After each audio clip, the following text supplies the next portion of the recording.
जो लेवे टुकुकुरो कन कुई ओटी बेल सेडिया उंटोक चिरांगो छा मुचीमो अनु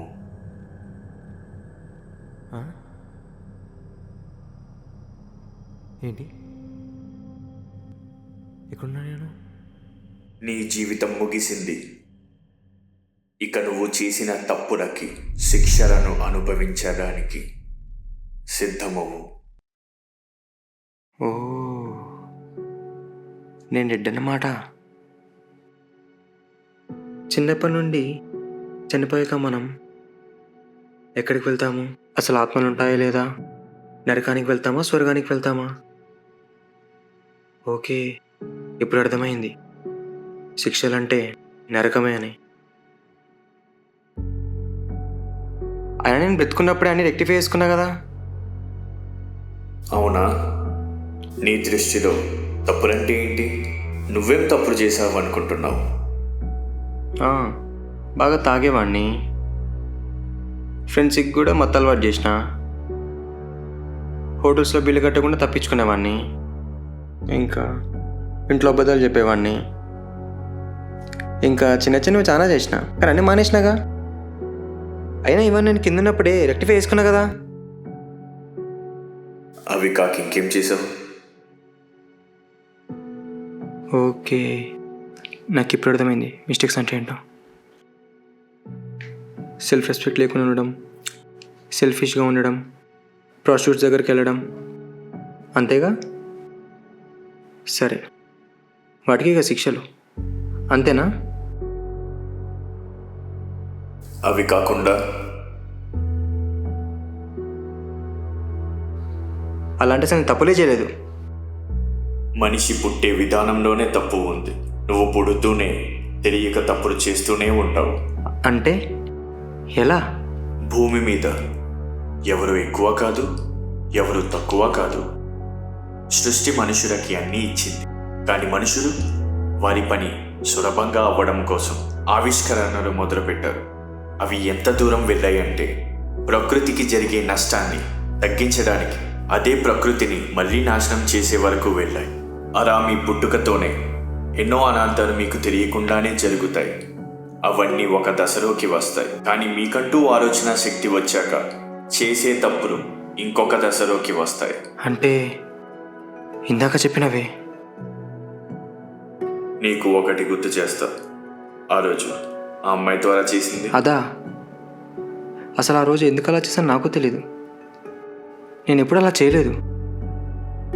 అయినా అమ్మాయికి నేను డబ్బులు ఇచ్చి కాంప్రమైజ్ చేసినా కదా, ఇంకేంది? మరి తన బాధ, కన్నీళ్ళు, తన దుఃఖాన్ని చెప్పానుగా అసలు నాకు ఉద్దేశమే లేదని. అయినా రాత వల్ల అలా జరిగింది ఆ రోజు. నా చావు కూడా ఎంత సిల్లిగా ఉంది. అంతా నా తలరాత వల్లే. అంటే నీ రాత వల్లే కానీ నువ్వు అదుపు తప్పడం వల్ల కాదంటావా? అంతేగా మరి. అంటే నీ ప్రకారం నీ జీవితంలో కొన్ని సంఘటనలు మరియు నీ చావు పుట్టుకలు ముందే నిర్ణయించబడతాయి అని అంటావు. అంటే నువ్వు చచ్చిపోవడంతో నీ రాత ముగిసింది కదా. అయితే ఇప్పుడు నీ రాతను నువ్వే రాసుకునే అవకాశం ఇస్తా. చూస్తా నువ్వెలా నడుచుకుంటావో.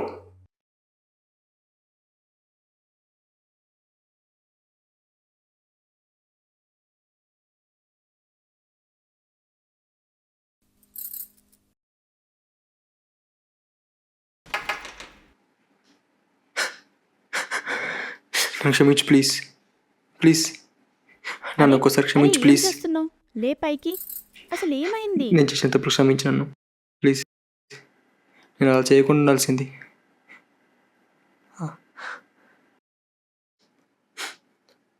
Please, sorry. Okay, cool cool. అసలు ఏమైంది? దేని గురించి మాట్లాడుతున్నావు? ఆ రోజు అలా చేసినా నన్ను క్షమించు. ఎప్పుడు?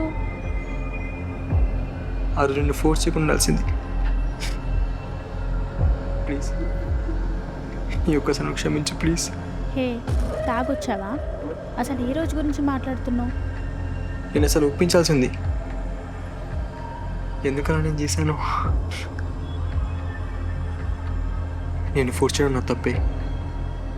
నన్ను క్షమించు. డబ్బులు కూడా బాగానే ఇస్తావు. అసలు ఏ రోజు గురించి మాట్లాడుతున్నారా నువ్వు? అదే ఆ రోజు. రే, ఏమైందిరా? ఇప్పుడు నీ రాత నువ్వే రాసుకునే అవకాశం ఇస్తావు. చూస్తా నువ్వెలా నడుచుకుంటావు. నువ్వేదో టెన్షన్లో ఉన్నట్టున్నావు. అసలు నువ్వు ఎప్పుడు నన్ను ఏ ఇబ్బంది పెట్టలేదు. సరే సరే, భయపడకు.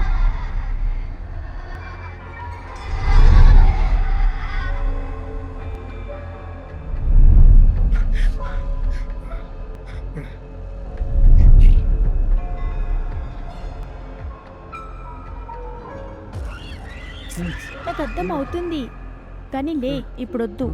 ఫస్ట్ రిలాక్స్ అవ్వు.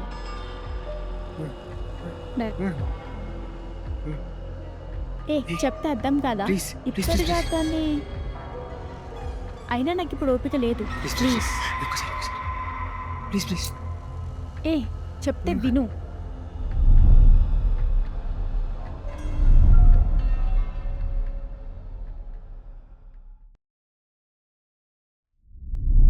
నువ్వు ఎంచుకున్న మార్గం మారింది, కానీ నువ్వు చేసిన తప్పు మారలేదు.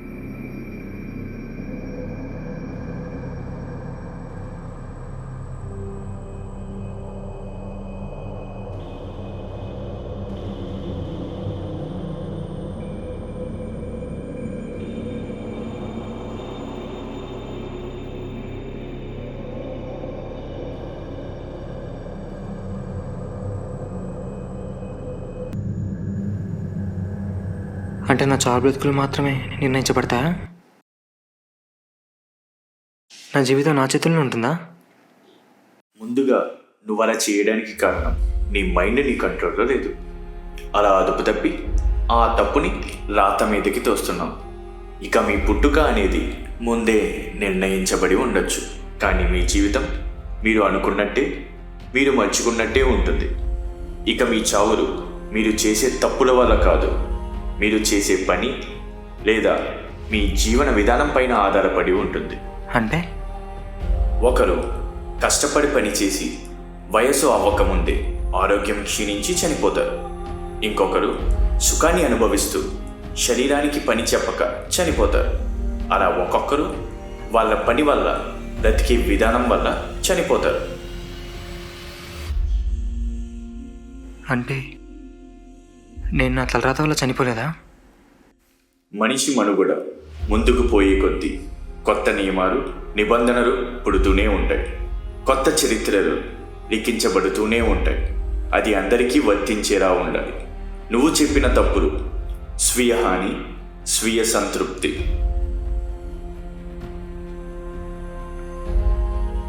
మీరు సెల్ఫ్ హార్మింగ్ని, కొన్ని సెల్ఫ్ సాటిస్ఫాక్షన్ని తప్పుగా పరిగణించారా? వాటి వల్ల ఎవరు ఇబ్బంది పడ్డారు? అంటే నేను తాగింది మా అమ్మ వాళ్ళు బాధపడలేదా? నీ ఇష్టాలు, అలవాట్లు అవతల వ్యక్తికి నచ్చాల్సిన పని లేదు, కానీ వాటి వల్ల ఇతరులపై చెడు ప్రభావం పడితే అది తప్పు. మీరు ఇది తప్పు, ఇది ఒప్పు అని ఎలా డిసైడ్ చేశారు? నువ్వు చేసిన పనుల విషయానికి వస్తే అవి నీ జీవితం వరకు తప్పు కాదు. ఎందుకంటే దానివల్ల ఎవరూ ఇబ్బంది పడలేదు. నీ వల్ల లేదా నువ్వు చేసే పని వల్ల ఎవరైనా ఇబ్బంది పడితే దానిని తప్పుగా పరిగణిస్తాం. ఇంకా ఇందులో విధానాలు ఉంటాయి: ధర్మం, సహాయం, నిజాయితీ, ఇంకా ఎన్నో. మానవుడు తన ఆత్మ ద్వారా తన ఇంద్రియాలను కంట్రోల్ చేయగలిగితే ఏ తప్పు జరగదు. ఒకవేళ మైండ్ కంట్రోల్ తప్పినా ఎదుటి వ్యక్తిని ఎఫెక్ట్ చేయకూడదు. ఇవన్నీ నీకు నిదానముగా అర్థమవుతాయి.